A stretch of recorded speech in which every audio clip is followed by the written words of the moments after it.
Thou art miserable wheresoever thou art, and whithersoever thou turnest, unless thou turn thee to God.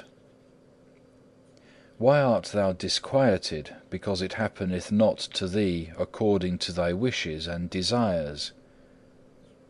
Who is he that hath everything according to his will?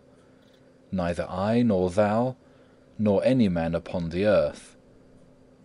There is no man in the world free from trouble or anguish, though he were king or pope. Who is he who hath the happiest lot? Even he who is strong to suffer somewhat for God. There are many foolish and unstable men who say, See what a prosperous life that man hath, how rich and how great he is, how powerful, how exalted. But lift up thine eyes to the good things of heaven, and thou shalt see that all these worldly things are nothing. They are utterly uncertain. Yes, they are for wearisome, because they are never possessed without care and fear. The happiness of man lieth not in the abundance of temporal things, but a moderate portion sufficeth him. Our life upon the earth is verily wretchedness. The more a man desireth to be spiritual, the more bitter doth the present life become to him, because he the better understandeth and seeth the defects of human corruption. For to eat, to drink, to watch, to sleep, to rest, to labour, and to be subject to the other necessities of nature, is truly a great wretchedness and affliction to a devout man, who would fain be released and free from all sin. For the inner man is heavily burdened with the necessities of the body in this world. Wherefore the prophet devoutly prayeth to be freed from them, saying, Deliver me from my necessities, O Lord. But woe to those who know not their own misery, and yet greater woe to those who love this miserable and corruptible life. For to such a degree do some cling to it, even though by labouring or begging they scarce procure what is necessary for subsistence, that if they might live here always, they would care nothing for the kingdom of God. O foolish and faithless of heart, who lie buried so deep in worldly things, that they relish nothing save the things of the flesh. Miserable ones, they will too sadly find out at last how vile and worthless was that which they loved.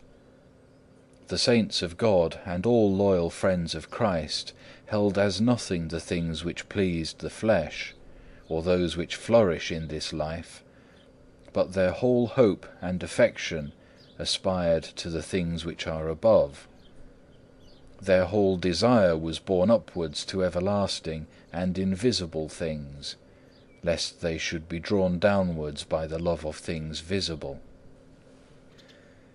Lose not, brother, thy loyal desire of progress to things spiritual. There is yet time, the hour is not past. Why wilt thou put off thy resolution? Arise, begin this very moment, and say, Now is the time to do, now is the time to fight, now is the proper time for amendment. When thou art ill at ease and troubled, then is the time when thou art nearest unto blessing. Thou must go through fire and water, that God may bring thee into a wealthy place. Unless thou put force upon thyself, thou wilt not conquer thy faults. So long as we carry about with us this frail body, we cannot be without sin, we cannot live without weariness and trouble. Gladly would we have rest from all misery, but because through sin we have lost innocence, we have lost also the true happiness. Therefore must we be patient and wait for the mercy of God, until this tyranny be overpast and this mortality be swallowed up of life. Oh, how great is the frailty of man, which is ever prone to evil! Today thou confessest thy sins, and tomorrow thou committest again the sins thou didst confess.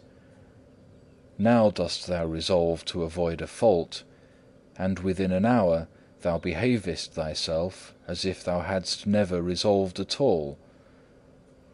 Good cause have we therefore to humble ourselves, and never to think highly of ourselves, seeing that we are so frail and unstable. And quickly may that be lost by our negligence, which by much labour was hardly attained through grace. What shall become of us at the end, if at the beginning we are lukewarm and idle?